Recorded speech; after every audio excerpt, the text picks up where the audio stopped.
Bibili tayo ng mga yan. Excuse me po, ma'am. Ano yun, sir? Bawal po maglato-lato dito sa loob ng mall. Bawal ba dito maglato-lato? Opo. Nakita mo yung anak ko, oh, nag-e-enjoy, tas babawalin mo kami. Sorry po, ma'am. Yan po ang patakaran dito sa Anong mall. klaseng mall to? Tara na, anak! Okay, anak, umorder na ako ng C1, manok, tsaka french fries mo, tsaka burger. Magandang buhay Ha? po, ma'am. Excuse me, ma'am. Ano yun? Bawal po maglato-lato sa Jollibee. Hanggang dito pa naman sa Jollibee, bawal maglato-lato. Nag-e-enjoy Opo. yung anak ko, oh. Ay, pagkainan po kasi dito to na nga tayo kumain. Tara na! Manong bayad po. Saan to, madam? Ay, bawal nga pala maglato-lato sa loob ng jeep. Hanggang dito pa naman sa jeep, bawal maglato-lato. Nakita mo nag-e-enjoy yung anak ko, oh. Birthday niyan ngayon.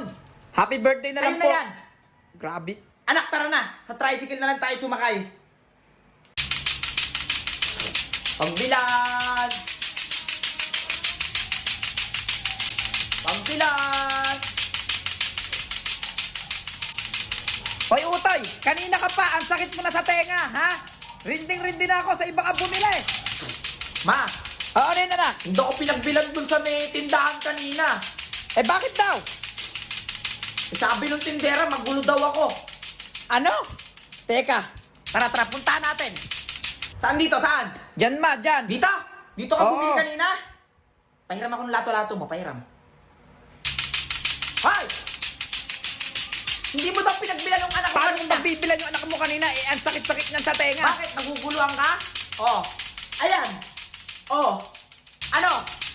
Ikaw na nga itong pagbibilan, ayaw itong magbenta. Anak, Ayan. Thank you, ma.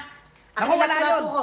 Ay, eto yung lato-lato mo, Ma, Ano yun, anak? may tournament doon sa barangay natin mamayang hapon. Ay, talaga? Maglato-lato. Ay, sige, sumali ka mamaya.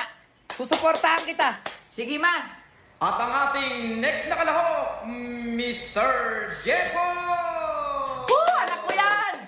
Go, anak! Number 1!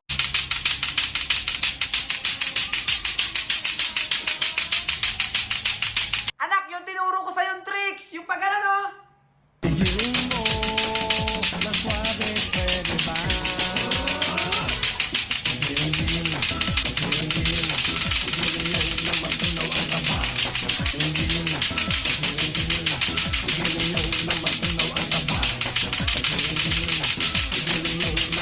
At ang ating lato-lato winner is Mr. Jeffo!